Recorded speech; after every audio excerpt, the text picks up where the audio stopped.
I'm Jeff Koinange. Welcome to Rwanda Television News. And in case you think you've switched to Citizen Television, don't panic. This is our TV, and yes, I'm the guest anchor.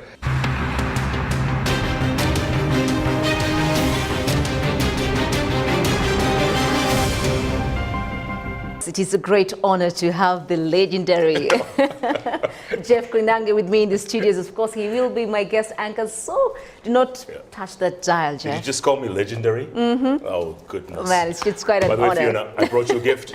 Thank you. Just Thank for you so much. It's a copy of my book. Jeff Koinange Through My African Eyes. That's it. It's my my memoir about my travels throughout Africa. And I've been in this business for a long time, so if you're a student of journalism or you just like a good read, definitely. I guarantee you, not just because I wrote it, but it's a good read. It is. It's good to be in Kigali again, and thank you for inviting me. It feels like home, doesn't it? It is. Home It away is from home, home. yeah. It's such a beautiful place. You guys have no idea. Honestly, I mean, Nairobi, yeah, it's Nairobi. It's like the New York of Africa, but Kigali. Kigali.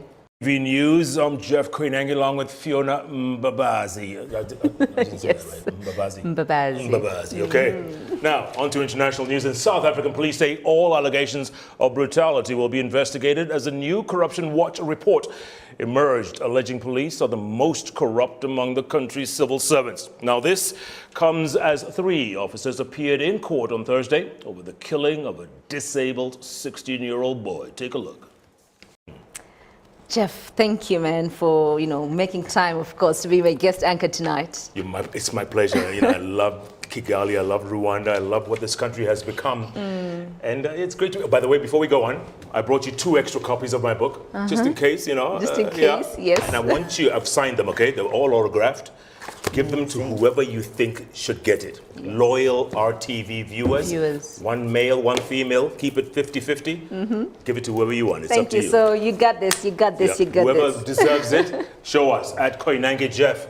What's your Twitter handle? At Fiona Mbabazi 1. At RB. At RBA. Yeah. At RBA. Yeah. Yes. Hashtag. Jeff RBA? in Kigali. No.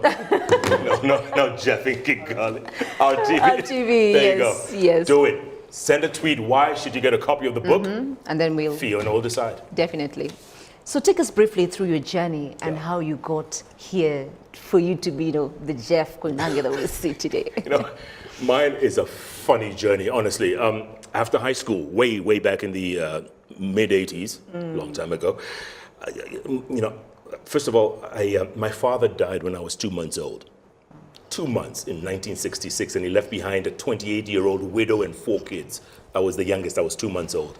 So growing up, it wasn't that easy growing up. And what our mother did was she said, I'm going to give you the one thing that'll help you shine in the world. I'll lay that foundation, which is education. She did that to us. She gave us a good education, took us to some great schools. And after high school, I tried to apply to college. I couldn't get a scholarship. And I wanted to play sports. I was so good in football and rugby and basketball. Believe it or not, I was back in the day. And I couldn't. So I figured, you know what? Let's see what happens. And then one day I'm working in Nairobi with my first job as a office messenger and office assistant. And I see this ad in the paper. The ad says, we're looking for flight attendants for an airline back in the day known as Pan Am. Very famous American airline, long time ago, called Pan American World Airways, Pan Am. And they said, we're looking for African flight attendants for the very first time to fly the routes. And I said, wow, flight attendant, see the world for free. I'm 19 years old, let me apply. So I applied along with 10,000 people. And they selected 40 to go to Miami, Florida in the spring of 1986. Wow. To cut a long story short, as we're training, we're in an aircraft that's not flying, it's on the ground, it's part of the training. And they say, hey, Jeff, what's your name, Jeff? Yeah, Jeff, go up to the front, make some announcements for us. On the PA, like on a plane. When you get on the plane, announcement saying, put your seats on your baggage under the seat, on the overhead. So I got on the microphone. I said, okay, no problem. I'm acting, let me act. Good evening, ladies and gentlemen. Welcome aboard Pan American, Clipper flight number 088 from Nairobi, Kenya. We're continuing services to Lagos, Monrovia, Dakar, and New York. And I started talking, all of us are trained in cabin safety, and I'm reading the whole manual. Please pay attention to the flight attendants in front of you, and we'll direct you, blah, blah, blah, blah, blah. The guy looked at me, right? He was in the back of the airplane and he looked at me and said, do that again, man. Do that again. I said, do what again? He said, do that thing you just did again. I said, oh God, I've made a mistake. they're gonna fire me. Yeah. I said, all right, let me try it again. Good evening, ladies and gentlemen. Welcome aboard Pan American, clip of flight number 088 from Nairobi, Kenya, with continuing services to Lagos, Monrovia, Dakar, New York. He says, you're the guy. I said, I'm what guy? What guy? He says, you're the guy. I said, I'm what guy? He says, you're the guy we're looking for. That voice. And I said, my God. And it was then that I realized that was my gift. That was your gift. I had no other gift. I couldn't be a doctor, a lawyer, an accountant, an engineer. I couldn't. The voice was in the bottom of my throat. Yes. My gift. Can you imagine? That's my story. And I'm sticking to it. And you're sticking. It's not changing. Yes. In the midst of this, COVID pandemic, Jeff, I know you also tested positive. I did. Can you imagine me? Of all people. So how was the experience? How was, Look, it was contact tracing. I didn't even know, right? So it was contact tracing. My colleague at Citizen Television, Stephen Leto, tested positive. And they asked him, Stephen, who were you with? And I have this morning radio show, right, on Hot 96. And he says, oh, I was in the morning show with Jeff and so, and Hamo and the rest of the gang. And they said, oh, you need to test. So boss calls me, Shiro Aruru calls me and says, Jeff, you need to test. I need to test what? You just need to test for COVID. I said, why should I test? He says, well, Leto got it, so you get it, it's contact tracing. So sure enough, I tested and I was positive. And I said, oh my God. With no symptoms? Zero. Oh, well, I lost my taste for a while, but that was the only thing. So I said, you know what? This thing has become so stigmatic. It's such a stigma. Everyone's freaking out. They're going crazy. COVID's going to kill you. And I said, I'm going to come out. I'm just going to announce on social media. I didn't even tell my boss. I said, I'm just going to say I'm COVID positive. I'm taking 2 weeks off and I'm going to be okay. Just like most people turn out to be asymptomatic, which means they'll go through the whole thing and they'll come out on the other side. But people get so scared. They think, oh God, it's the end of the world. Oh, Jesus. And then the West makes it worse for us. And they say, oh, how come those Africans aren't dying? Why aren't those people dying? I said, the simple answer, been through HIV/AIDS, we've been through Ebola, we've been through malaria every other day. I mean, COVID, take a number, get in line. That's what we say. And that's our strength as Africans, honestly. Absolutely. It's incredible. We have the resilience. We do. We do, absolutely. The book. Yes. Through My Africa. What's the book about? Look, it took me 7 years to write, first of all. 7 years. 7 years to write and this it's your book. second book? It's my second book, yeah. The first one was very educational and academic, I would say. But this one is about, I've been in this business almost 30 years. 30 years. My first job was in May 1991, right out of NYU in New York. And I got my first job at ABC News. So, and of course, it talks about my life growing up in the Nairobi of the 1960s, which, by the way, 60s and 70s was the best time to grow up in Kenya. And when I come to Kigali, I see the Nairobi of the 60s and 70s, only it's 2020. So Kigali has got it right. And I'm not saying this to blow smoke up anyone's skirt. I'm just saying, you guys got it right. The streets work, the traffic works, the people pay attention. It's all about discipline. And out here, I see discipline. I see law and order. I see things working. People laughed. My good friend, and I say my good friend with all respect, President Kagame, my good friend for many years, he once said, I'm going to make Rwanda the Singapore of Africa. People laughed. People laughed. They said, oh, Singapore is an island. Singapore. He says, watch. And Singapore is a tiny little island in Southeast Asia, which has no natural resources. But they had the port. And the guy who built Singapore, a guy called Lee Kuan Yew, you know the book, From Third World to First, he says, I'm going to make this country known around the world. President Kagame said the same thing. And they said, Rwanda's landlocked. We have no outlet to the sea. Okay, fine. We'll make it the Switzerland of Africa. Switzerland is landlocked. They only have what? Lake Geneva, and they have the Alps. Okay, Rwanda has Lake Kivu, and they have those mountains. Look at this. I'm telling you, this is not rocket science. It is not. You guys got it right. So your experiences, how, I'm sure, I've gone through a bit of, through it on the internet.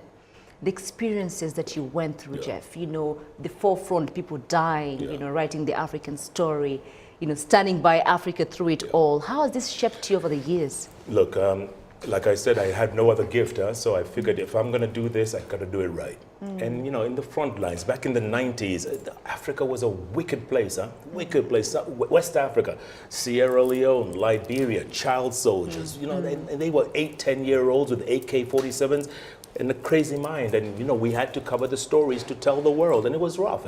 I saw my colleagues shot in the streets of Freetown. I saw, it was horrible. But you know what? I figured, instead of those people flying in or parachuting in to tell our story, someone has to tell it from the ground. One of our own. This is a story for us, by us. And I kept going. I said, you know what? This is my mission. Wherever it takes me. It's like Rwanda, post-1994. There was a mission for this government. They said, this is where we're going. If you want to come with us, get on board. And I figured, with my life, what am I going to fall back on? I have nothing to fall. This is all I can do. So I might as well tell my people stories. So from Freetown to Monrovia, Liberia, another crazy place back in the 90s. And look at it now. Everything, it's a renaissance almost. It's coming out together. Africa's really coming together. And it will, with your generation. These kids growing up now, and you heard at the African Green Revolution Forum, 75% of this continent is young people. It's you guys. Your turn to take over. And this is the moment. COVID is a silver lining. People don't know this. It's a silver lining. People need to take advantage because the world is now even. If you see this day, 9/11, 2001, right? September 11th? Yep. All flights stopped flying in America. They stopped all flights. Never in the history of America have all flights been stopped. COVID 2020 stopped all the flights on the planet. For a few months, right? Yes. Every flight was stopped on the planet. You know what that means? This is the great equalizer. So whoever's going to come up, this is the moment. If you don't grab that opportunity, you wait another 50 years, and I'm not going to be around. That's true, man. Before you go, the advice to the young journalists who are watching, that's one of the questions that has come. Can you tell us what can we do? What are we not doing right? How can we tell our African stories better? I'm not going to tell you what to do. I'll just tell you two things. And I always tell every journalist, every person who wants to be you when they grow up, I say two things. One, you're only as good as your last story. You do a great story, people love it. People say, oh, you're the superstar, Fiona. Tomorrow, you sleep in late. You don't come to work, people forget you. That's true. People forget you. By the end of the week, they won't know who you are. I had a colleague of mine in Freetown, Sierra Leone, in January 1999. I remember, he was a superstar. Got shot in the streets. He was a headline for 24 hours. 48 hours, that little thing that runs on the bottom of the screen, that ticker? He was there. 72 hours later, nobody knew. A year later, nobody remembered. 10 years later, that's true. Memory. Nobody cares. Nobody cares. You're only as good as your last story. And then the other one, you're only in this if you're passionate. This is a calling, This is a calling. Don't do it to be a superstar. Don't do it. Absolutely. I mean, superstar for what? For who? For who? Yeah. Do it if you have a passion to tell your story. And nobody can tell the African story better than us. Nobody. Nobody. If you don't, unless you want those people to come and tell your story. And they will, very freely, happily. Parachute in, tell the story, get out. If you're to go back in time then, Jeff, as we sum up, would you change anything all through the time? How much time you have? 2 seconds. No, I think I was born to do this, I think. I was born to do this. And, and hopefully some people can be inspired to do this even better. I will have done my job. That's it. I'd walk off the stage, go home. Absolutely. Well, it is an honor, Jeff. Thank you so much for joining us today, for our news and inspiring and the books. Do not forget, keep tweeting. Yeah, at Koinange Jeff. And at Fiona Mbabazi 1. At RBA. Yes. Hashtag RBA News. Do it. If you want the book. I mean, if you don't want it, Fiona will take it and give it to a friend. So it's up to you. Well, thank you very much for joining us. My name is Fiona Mbabazi. And I'm Jeff Koinange. Tonight. No, I'm kidding. Have a good weekend, everybody. Take care. God bless.